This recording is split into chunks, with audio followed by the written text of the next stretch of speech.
வணக்கம். உத்தரகால விரதத்தில் சொல்லப்பட்ட சூரியனின் காரகத்துவங்கள் என்ன என்பதை நாம் ஆய்வு செய்வோம். ஜோதிடம் பல விஷயங்களை பலவிதமாக சொல்லியிருக்கோம். அதை நாம் ஒவ்வொரு விஷயத்தையும் ஏன், எதற்கு, எப்படி, எவ்வாறு அது சொல்லப்பட்டது என்பதை ஆய்வுடன் ஏன் சொன்னார்கள் என்பதை ஆய்வுடன் பார்த்தால் அந்த ஜோதிடத்துடைய தன்மையை நாம் நன்கு உள்வாங்கிக் கொள்ளலாம். மிக சிறப்பாக இருக்கும். இப்ப சூரியன் என்று சொல்றாங்க, ஒரு கிரகம். இந்த கிரகத்திற்குள் சில காரகத்துவத்தை கொடுக்கின்றார்கள். அது ஏன் கொடுக்கிறாங்க, எதுக்கு கொடுக்கிறாங்க, ஒரு சின்ன ஆய்வாக பார்ப்போம். நீங்க எப்போதுமே படிச்சீங்கன்னா இந்த மனப்பாடம் பண்ற மாதிரியே படிச்சோம்னா எதுவும் புரியாது இல்லையா? இது நேயர்களுக்காக நான் செய்யக்கூடிய ஒரு முக்கியமான விஷயம். சூரியனுக்கு முதலில் உத்தரகால விரதத்தில் கொடுக்கக்கூடிய முதல் பாகம் ஆன்மா. இந்த ஆன்மா என்பது என்ன, ஆன்மா என்று ஏன் இதை சூரியனுக்கு கொடுத்திருக்கின்றார்கள்? இன்று உலகம், பூமி, மற்ற கிரகங்கள் எல்லாத்திற்கும் ஆதாரமாக இருப்பது சூரியன் தான். சூரியனை வைத்துதான் எல்லா கிரகங்களும் செயல்படுகிறது. அப்போ முதலில் இருக்கக்கூடியது ஆத்மா, ஆன்மா. இதன் செயல்பாடுகள் தான் எல்லாவற்றையும் இயக்கப் போகிறது. ஒருவர் பிறக்கின்றார், அவர் லக்னம் என்பதுதான் ஆன்மா. இல்லது அதுதான் லக்னாதிபதி என்று சொன்னாலும் சரி, அந்த லக்ன புள்ளி ஆரம்பம் என்றாலும் அதுதான் ஆன்மா, அதுதான் செயல். அதை வைத்துதான் இந்த 12 பாவங்களையும் செயல்படுத்த போகிறது. எனவே சூரியனுக்கு ஆன்மா என்ற முதலில் அதை கொடுக்கின்றார்கள். அடுத்தது திறன். சூரியனுக்கு திறன், இந்த சக்தியை கொடுக்கின்றார்கள். எல்லா கிரகங்களும் திறன்பட வேலை செய்யும். சூரியன் எவ்வாறு செய்வான் என்றால் முதன்மையாக நின்று திறன்பட செய்வான். அவன் தான் எங்கேயுமே முன்னாடி நிற்பான். அடுத்தது கண்டிப்பு. ஏன் சூரியனை கண்டிப்பு என்றால் மற்ற கிரகங்களும் கண்டிப்பாக இருந்தாலும் அதோடைய தன்மை வேறு. இந்த சூரியன் மட்டும் சொன்னால் செய்ய வேண்டும், அவ்வளவுதான். நான் சொல்றேன் நீ செய்.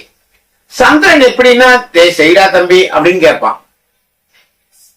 இந்த சூரியன் நான் சொல்றத கேளு, அப்புறம் வேலையெல்லாம் பாரு அப்படின்னு ஒரு கண்டிப்பு இருக்கும். அதனால்தான் இந்த சூரியனுக்கு கண்டிப்பு அப்படிங்கிற ஒரு காரகத்தை கொடுக்கிறாங்க. கோட்டை அடுத்தது கொடுக்கிறது கோட்டை. கோட்டை என்றால் என்ன? ஒரு நிர்வாகத்தை நடத்தக்கூடிய ஒரு இடம். இன்னைக்கு தமிழகத்திலே எடுத்துக்கிட்டா விட தலைமை செயலகம் இருக்கிறது கோட்டையில தான் இருக்கு. அங்கிருந்துதான் எல்லா உத்தரவுகளும் வெளியே வருகிறது. அப்ப எங்கிருந்து உத்தரவுகள் வெளியே வருகின்றதோ அந்த இடம் சூரியன். சூரியன்னா வெறும் ஒரு மனிதனை மட்டும் குறிக்காது, ஒவ்வொரு இடத்தையும் குறிக்கும், சில காரகத்தையும் குறிக்கும். அப்ப கோட்டை என்பது எங்கிருந்து உத்தரவுகள் பிறப்பிக்கின்றப்படுகின்றதோ அந்த இடம் ஒரு சூரியன். அப்புறம் நல் வலிமை அடுத்தது கொடுக்கிறது நல் வலிமை. நல் வலிமை என்றால் என்ன, கெட்ட வலிமை என்றால் என்ன? ஒரு சூரியன் தலைவன் இல்லையா, அவன் செயல்படுவது வலிமையாக செயல்பட வேண்டும். கொஞ்சம் கூட அவன் சோர்ந்து போக கூடாது, நல்ல போல்டா வேலை செய்யும்.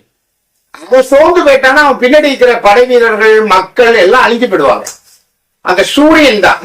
இந்த இருக்கக்கூடிய சூரியன் அதிக வெப்பமானால் எல்லா கிரகங்களும் பாதிக்கப்படும். அதே சூரியனில் வெப்பம் குறைவாக இருந்தால் நம்ம கிரகங்கள் பாதிக்கப்படும். அப்ப அந்த சூரியனுக்கு தகுந்தாப்பல்தான் உலகமே, பூமியிலிருந்து எல்லா கிரகமும் வேலை செய்கிறது இல்லையா? இந்த பிரபஞ்சமே வேலை செய்கிறது. சொல்ல போனா சூரியன் ஒரு நட்சத்திரம் தான், அது போல எல்லா நட்சத்திரத்தையும் கொண்டு போகலாம். இந்த சூரியன் நல் வலிமையாக செயல்பட வேண்டும். அடுத்தது வெப்பம். சூரியன் என்றாலே வெப்பம், இது சாதாரணமாக எல்லாருக்கும் தெரியும். இந்த வெப்பம் நமக்கு மிக முக்கியம். ஒரு தாவரம் வளர்கின்றது என்றால் வெப்பம் வேண்டும், வெளிச்சம் வேண்டும், சூரிய ஒளி கண்டிப்பாக வேண்டும். இது சயின்ஸ். அப்ப சூரிய ஒளி இல்லாமல் ஒரு உயிர் வளராது. ஒரு சூரிய ஒளி இல்லாமல் எந்த தாவரமும் வளர்ச்சி பெறாது. அப்படி என்றால் இந்த சூரியன் எந்த அளவுக்கு முக்கியத்துவம் என்பதை நல்லா புரிந்து கொண்டோம். அதனாலதான் சூரியனுக்கு அந்த வெப்பத்தை கொடுத்திருக்கின்றார்கள். மற்ற கிரகங்களுக்கு உள்ள வெப்பத்திற்கும் இதற்கும் உள்ள வித்தியாசம் என்னென்றால் இதுதான் நேரடி வெப்பம். சூரியனிலிருந்து வரக்கூடிய நேரடி வெப்பம் தான் மற்ற கிரகங்களுக்கு பட்டு வெளியே தருகிறது. சந்திரனுக்கு கூட இந்த சூரியனிலிருந்து வரக்கூடிய வெப்பம் சந்திரனில் பட்டு அதிலிருந்து அந்த சந்திரனிலிருந்து ஒரு ஒளி கிளம்புகின்றது. அப்ப சூரியன் தான் முதன்மையானவன். அந்த முதன்மையானவனை பெருமைப்படுத்தக்கூடிய விஷயங்கள் தான் இந்த காரகத்துவத்தில். வெப்பம், சிறப்பு. அடுத்த காரகத்துவம் சிறப்பு. சிறப்பு என்றால் சூரியன் என்றாலே சிறப்பாக இருக்கும். ஒரு தலைவர் வர, அல்லது ஒரு முதலமைச்சர் வருகிறார், அல்லது ஒரு பிரதம மந்திரி வருகிறார் அப்படின்னா அந்த இடம் சிறப்பாக இருக்கும். நல்ல டெக்கரேஷன் பண்ணி எல்லாம் பண்ணி வச்சிருப்பாங்க இல்லையா? அது ஒரு சிறப்பு, முக்கியத்துவம், மரியாதை, அவங்களுக்கு தரக்கூடிய முதல் மரியாதை எல்லாமே சிறப்பு. நெருப்பு, இது சூரியன் என்றாலே நெருப்புங்கிறது தெரியும். நெருப்பு காரகத்துவம் சூரியன். அப்புறம் சிவ வழிபாடு. அடுத்தது என்ன சொல்றாங்க? சிவ வழிபாடு. சிவ வழிபாடு என்றால் என்ன? இறைவனுடைய முதல் பாவமாக எடுத்துக்கொள்வது. அவர்தான் ஆரம்ப புள்ளியாக தமிழர்கள் வழிபாட்டிலும் இருந்தது சிவ வழிபாடு. அடுத்தது துணிவு. துணிவு இல்லாமல் சூரியன் வேலையே செய்ய மாட்டேன். இப்ப சூரியன் என்றால் யார்? ஒரு சின்ன உதாரணம் சொல்றேனே. யார் ஒரு அதிகாரத்தை பயன்படுத்தி தான் சொல்வதை நடத்துகின்றாரோ, அந்த இடத்துல நான் சொல்றதை செய்ய வைக்கின்றாரோ அவர் தான் சூரியன். சூரியன்னா உடனே அரசுன்னு சொல்லிடாதீங்க, அது 1வது பாடம் படிக்கிற மாதிரி இருக்கும். கவர்மெண்ட் தான் சூரியன் சொல்ல வேண்டாம். எங்கு இருந்தாலும் யார் தான் சொல்வதை நடத்துகின்றார்களோ அவர்கள் எல்லாமே சூரியன் தான். ஒரு குடும்பத்துல எடுத்துக்கங்க, குடும்பத்துல தந்தை இருப்பார். தந்தை தான் சூரியன். இது உங்களுக்கு நல்லாவே தெரியும். தந்தை தான் சூரியன். அவர் சொல்றத அந்த குடும்பத்துல எல்லாரும் கேட்பாங்க. இல்ல அவர் சொல்ற மாதிரிதான் இந்த குடும்பம் நடக்கும். இன்னைக்கு காலத்துக்கு தாயும் சொல்றபடிதான் நடக்குது, அது வேறு. அவங்க காலத்துல நம்ம சொல்லபடி பாத்தீங்கன்னா சூரியன் தந்தை சொல்வதுதான் வீட்டுல நடக்கும். அதனாலதான் சூரியனுக்கு தந்தையும் சொல்லியிருப்பாங்க. அதே போல சூரியனுக்கு அரசரை சொல்கின்றார்கள். அரசு, கவர்மெண்ட், அரசர்கள். இவர்கள் ஏன் சொல்றாங்கன்னா அவங்க சொல்றதுதான் அங்க நடக்கும். அப்போ அவர்களுக்கு என்ன வேண்டும்? துணிவு வேண்டும், நல்ல துணிவு வேண்டும். அந்த துணிவு இருந்தாலும் போஷா போய் மோத முடியும். எந்த அரசர்களுடைய கதையை எடுத்து படிச்சாலும் பாருங்க, நீங்க செங்கிஸ்கானா இருக்கட்டும், அல்லது அலெக்சாண்டரா இருக்கட்டும், நம்ம ராஜராஜ சோழனாக இருக்கட்டும், ராஜேந்திர சோழனாக இருக்கட்டும், யாரை எடுத்து பார்த்தாலும் அந்த அரசர்களுடைய துணிவு மிக பெரிதாக இருக்கும். அந்த துணிவை பார்த்தா பின்னாடி வரக்கூடியவர்கள் எல்லாம் போராடுவார்கள். அரசனுக்கு துணிவு இல்லாவிட்டால் அவ்வளவுதான், அந்த படையை நாஸ்தி. அப்போ அது துணிவு. அடுத்தது முச்செடி அப்படிங்கிறார். முச்செடி ஏன் சொல்றாங்கன்னா சூரியனுடைய ஒரு இடத்துல சூரியன் அதிகமாக படும் பொழுது நீர் வற்றி அங்கு வளரக்கூடியது எல்லாமே முச்செடியாக தான் இருக்கும் இல்லையா? நீரும் கலந்து நல்ல நீரோட்டமாக இருந்தால் தாவரங்கள் நல்லா வளரும். தாவரங்களில் நீர் இல்லாவிட்டால் அந்த இடத்துல முச்செடி தான் வளரும். ஆதரவுனா என்ன? இதுதான் கவர்மெண்ட். இங்கதான் சூரியன் சொல்றோம். சார் எனக்கு ஒரு கவர்மெண்ட் வேலை கிடைக்குமா சார்ன்னு கேட்கிறாங்க. உடனே சூரியனை பாருங்க, சூரிய கிரகத்துல சூரியன் நல்லா இருந்தா கவர்மெண்ட் வேலை கிடைக்குங்கிறாங்க. தவறு. அப்படி அதை மட்டும் பார்த்து முடிவெடுக்க கூடாது. அதுக்கு நிறைய காரகத்துவம் இருக்கு, நிறைய விஷயங்கள் இருக்கு. சூரியனாலே கவர்மெண்ட் வேலை நினைக்காதீங்க. Government support. ஒரு கான்ட்ராக்ட் எடுக்கிறீங்க, கவர்மெண்ட் சப்போர்ட். ஒரு அரசு ஊழியரை பார்க்க போறீங்க, சப்போர்ட். ஒரு அரசியல்வாதியை பார்க்க போறீங்க, சப்போர்ட். இந்த சூரியன் எல்லாமே கவர்மெண்ட்ல வேலை பார்க்கறவங்க கிடையாது. அதிகாரம் செலுத்துவர்கள் மட்டும்தான் சூரியன். யார் ஆர்டர் கொடுக்கிறாங்களோ அவங்கதான் சூரியன். மற்றவர்கள் எல்லாமே அதை சொல்வதை எடுத்து செயல்படுத்துபவர்கள். அவங்க எல்லாமே சூரியனா வந்துட மாட்டாங்க. அவங்க எல்லாம் அரசுன்னு சொல்ல முடியாது, கவர்மெண்ட் சொல்ல முடியாது. அரசுனாலே இஸ் மேன் பவர். அதுதான் நல்ல உச்சக்கட்ட பவரா இருக்கும். அதுக்கு மேல ஒரு பவர் இருக்கும், அவ்வளவுதான். அவங்கதான் அந்த அதிகாரத்தை செலுத்துவாங்க. அந்த ஆதரவு, அந்த அரசுடைய ஆதரவு கிடைப்பதெல்லாம் சூரியன் தான். இப்ப நல்லா புரிஞ்சிருக்கணும், சூரியன்னா வெறும் ஒரு கவர்மெண்ட் வேலை தான், கவர்மெண்ட் அவங்கதான் அரசு அப்படின்னு நினைக்காதீங்க. சூரியன் நல்லா இருந்தாதான் அரசியல்ல மேல வரலாம் அப்படிலாம் கிடையாது. சூரியன் இருக்க வேண்டும். சூரியன் நீசமானவர்களும் அரசியல்வாதியாக இருக்காங்க. சூரியன் நீசமானவர்களும் கவர்மெண்ட் வேலையில இருக்காங்க. அதனால சூரியனை மட்டும் இது மாதிரி கருத்துல கொள்ள வேண்டாம். சூரியன் என்றால் அரசு ஆதரவு பெறுபவர்கள். அடுத்தது கசப்பு சுவை.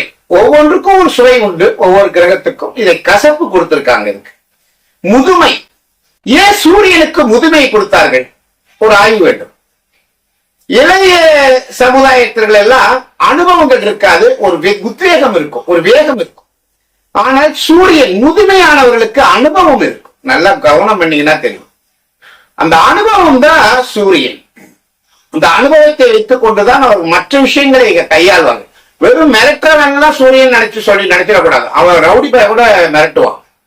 ஆனால் சூரியனாக இருப்பவர்கள் கண்டிப்பாக அனுபவம் பெற்றவராக இருப்பார்கள். அதனால்தான் முதுமையை சொல்கின்றார். கால்நடைகள், அடுத்தது கால்நடைகள். ஏன்னா அந்த காலத்துல பசு கால்நடைகள்ல இருந்தா எல்லாமே பெற்று உணவு உண்டார்கள். அதனால அது முதன்மையாக பார்த்தார்கள்.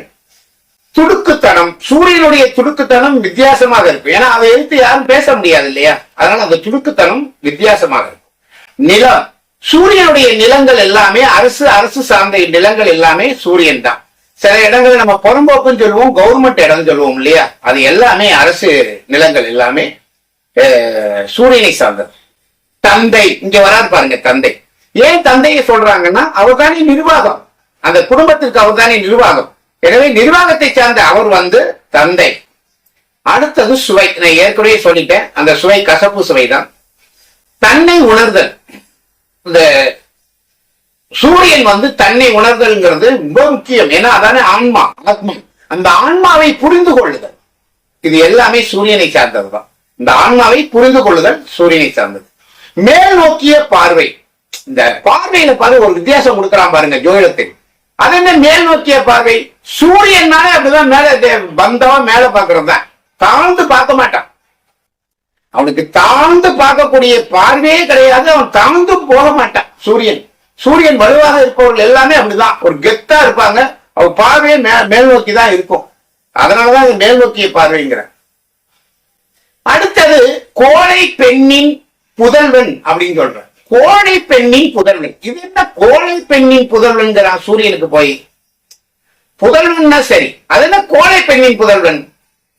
நல்லா கவனம் பண்ணிக்க. சூரியன் தான் ஆதிக்கம் செலுத்துபவன், அந்த குடும்பத்தில் ஆதிக்கம் செலுத்துபவன். அவன் சொல்வதுதான் நடக்க போகுதுன்னு சொல்லும் போது அவனுக்கு மனைவியாக இருக்கக்கூடிய ஒரு பெண் எதையும் எதிர்த்து பேச முடியாது அல்லவா? அந்த சூரியனை எதிர்த்து பேசிட முடியாது. ஒண்ணு எதிர்த்து பேசினா தலை போயிடும்.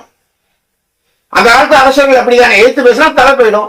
இவனை பேசவே முடியாது. அப்போ அந்த பெண் கோழை பெண்ணாக இருக்க வேண்டியது ஒரு குறிப்பிட்டு சொல்றாங்க. ஒரு கோழை பெண், அவனுக்கு பிறக்கக்கூடிய புதல்வன்கிறாங்க. இது நல்லா புரிஞ்சுக்கணும். ஏன் சொல்றாங்க இது மாதிரி காரகத்துவமை மாதிரி சொல்றாங்கன்னா ஏன் சொல்றாங்கிறத புரிஞ்சுக்கணும்.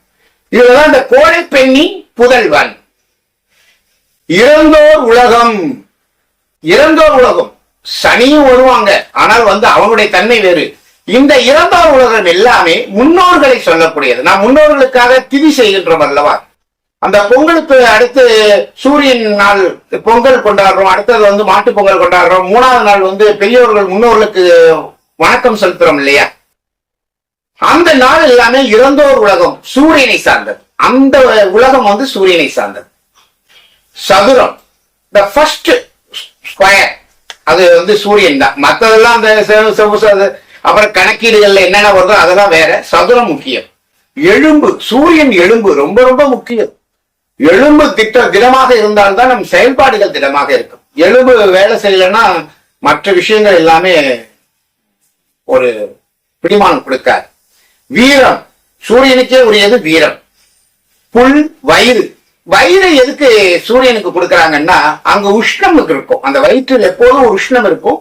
அந்த உஷ்ணம் தான் நம்ம சாப்பாடை செரிமானம் செய்யக்கூடியது இல்லையா? அதனாலதான் சூரியனை கொடுப்பாங்க அங்க வயிற்றுக்கு. அது வெப்பம் இல்லாமல் போனா செரிமானம் ஆகாது வயிற்று. அதிக வெப்பமானாலும் பிரச்சனை வந்துடும், வயிறு கோளாறு வந்துடும். அந்த மிதமான வெப்பத்தை உடலில் வயிறு எப்போதுமே வைத்திருக்கும். அதனால சூரியனை வயிறு. வலுவான ஊக்கம், நல்ல ஊக்கத்தை தரக்கூடியது. வனம், காடு, மாபெரும் காடுகள் எல்லாமே சூரியன் தான். அரையாண்டு, அரையாண்ட சூரியனுக்கு சொல்றாங்க. அது என்ன அரையாண்ட சூரியனுக்கு சொல்றதுன்னா, உத்தராயணம் தட்சிணாயணம் வருது இல்லையா? அந்த சூரியன் உதித்து ஒரு உத்தராயணத்துல வருது இல்லையா, தையிலிருந்து வருது இல்லையா, அந்த காலத்தை அரையாண்ட சூரியனுக்கு கொடுத்திருப்பாங்க. கண், வலது கண். வலது கண் சூரியன். உடம்புக்கு ஒரு மிக முக்கியமானது கண். மலைகளின் மேல் சுற்றி திரிதல்.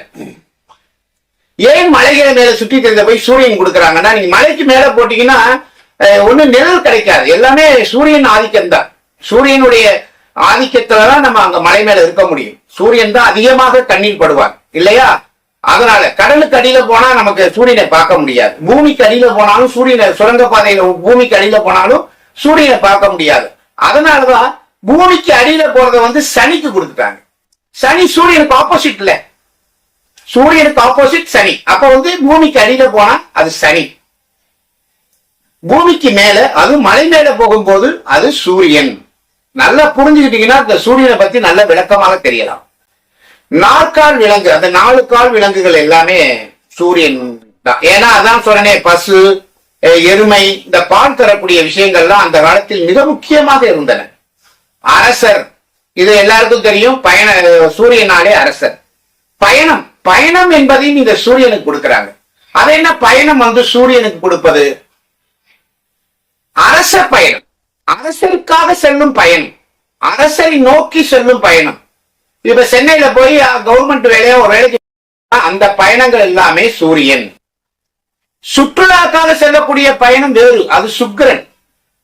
உற்றார் உறவினரை சந்திக்க போவது சந்திரன்.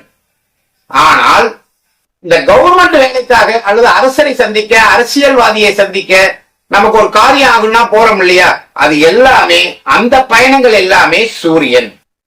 நிர்வாகத்தன்மை ஏற்கனவே சொல்லியாச்சு, சூரியனாலே நிர்வாகத்தன்மை தான். கடித்தல், சூடாக்குதல், இந்த வெப்பத்தை உருவாக்குறோம் இல்லையா, அது எல்லாமே சூரியன் தான்.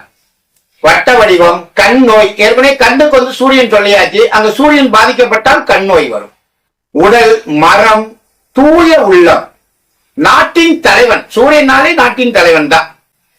நோயில் இருந்து விடுதலை, இது நல்லா கவனம் பண்ணிக்கணும். நோயில போய் மாட்டிக்கிறது இல்லை. இந்த சூரியன் வந்து மெடிசன். இவன் என்ன செய்வான்னா நோயிலிருந்து விடுதலை செய்து கொண்டு வருவான் இந்த சூரியன். அணிகலன், சூரியன் ஒரு கல்யாண வீட்டுல பாத்தீங்கன்னா, ஒருத்தவங்க பார்த்து பாத்தீங்கன்னா சுக்கிரன் வெளிப்படுவான். சில பேர் வரும்போது அந்த சட்டையும் அந்த வாட்ச் இதெல்லாம் பாத்தீங்கன்னா ஒரு பலபலன் இருக்கும். அந்த நகை அதுக்கு தகுந்த நகை.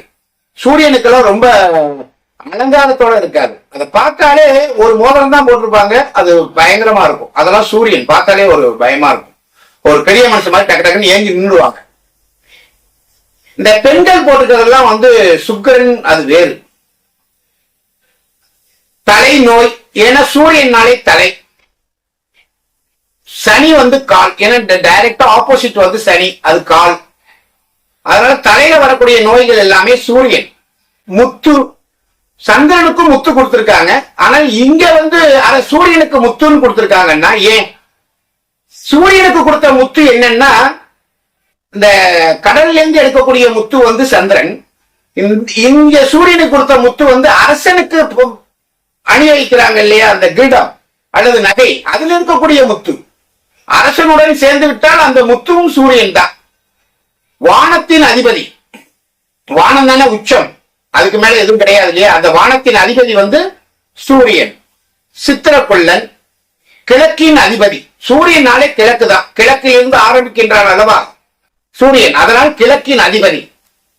தாமிரம், குருதி, இரத்த ஓட்டத்துக்குரியவன். அரசமைப்பு, சிவப்பு துணி, சிவப்பா இருக்கக்கூடிய துணிகள் எல்லாமே சூரியனை சார்ந்தது. கல், இந்த கல் வந்து சூரியனுக்குரிய கல் வந்து வேறு. பொது சேவை, பொது சேவைங்கிறது வந்து சந்திரனுக்கும் வரும், மற்ற கிரகங்களுக்கும் வரும். இந்த பொது சேவை வந்து கவர்மெண்டே செய்யக்கூடிய, இந்த இனாம் எல்லாம் கொடுக்குறாங்க இல்லையா, இன்னைக்கு பொங்கல் இனாம் கொடுக்க போறாங்க இல்லையா, அது மாதிரி வரக்கூடிய இனாம் எல்லாமே வந்து அரசர் கவர்மெண்ட் கொடுக்கறது எல்லாமே பொது சேவை தான். பகலில் வலிமை, சூரியன் எப்போதுமே பாத்தீங்கன்னா உச்சத்துக்கு வந்துட்டாலே, சூரியன் உச்சத்துல வரும்போது அந்த சூடு தாங்காது. அப்பா வெயில் என்ன கொடுமை பார்ப்பாங்கிறோம் இல்லையா, அந்த வலிமை வந்து நடுப்பகல்ல தான் வரும். கிழக்கு, கிழக்கு தான் வந்து சூரியனுக்குரிய இடம். வாய், இந்த சூரியனுடைய வாய் தான் அந்த அட்மின். நான் சொல்றதை கேளுங்கனாலே அந்த வாய். தீராத சினம், சூரியனுக்கு மட்டும் தீராத சினம் வந்தால் பரம்பரையாகவே கொண்டு வந்து அழிப்பான். நம்ம தஞ்சையை அழித்தவன் மதுரை மீட்ட சுந்தரபாண்டியன். அந்த சுந்தரபாண்டியனுடைய தாத்தாவை வந்து ராஜேந்திர சோழன் போய் சண்டை போட்டு வீழ்த்தினான். அந்த ஞாபகத்தில் அவனுடைய பேரன் வந்து இங்க வந்து தஞ்சாவூர் அழிக்கிறான். அந்த தீராத சினம் சூரியன். பகைவரை பிடித்தல், அந்த அரெஸ்ட் பண்ணி கொண்டு வராங்க இல்லையா, அது எல்லாம் சூரியன் புடுறாங்க அப்படிங்குவாங்க. துரத்தி போய் பிடிச்சிட்டு வந்துருவானுங்க எல்லாம். அமைதியான குணம், சூரியனுக்கு அமைதியான குணங்கிறது ரொம்ப ரேர். அவன் அமைதியா போறானாலே ஆபத்து. அதனால சூரியனுக்கு வந்து அமைதியான குணங்கிறது ரொம்ப ரொம்ப ரேர். குங்குமம் பளிச்சுன்னு தெரியும். அந்த குங்குமம் பகைமை, சூரியனாலே பகைமை. அடுத்தது பருமனான கயிறுங்கிறாங்க. அந்த கயிறுலே மொத்த கயிறு, அந்த திருவாரூர் தேரை பிடிச்சி இருக்கிறது ஒரு கயிறு வச்சிருப்பாங்க மொத்தமா. அது வந்து அதான் கயிறு. நம்ம கயிறு எல்லாம் வந்து அருந்துரும். சொல்ல வர இந்த சூரியனுக்கு, ஏன்னா அந்த அவ்வளவு பெரிய தேடி இழுத்துட்டு வரணும் இல்லையா, அவ்வளவு பருமனமான கயிறு, ஒரு மொத்த கயிறை வந்து சூரியன் சொல்றாங்க. இந்த காரக தத்துவத்தை நான் இங்க சொல்லியிருக்கேன். அது கொஞ்சம் விளக்கமாவும் சொல்லியிருக்கேன். இது உங்களுக்கு புரியும் நினைக்கிறேன். வணக்கம்.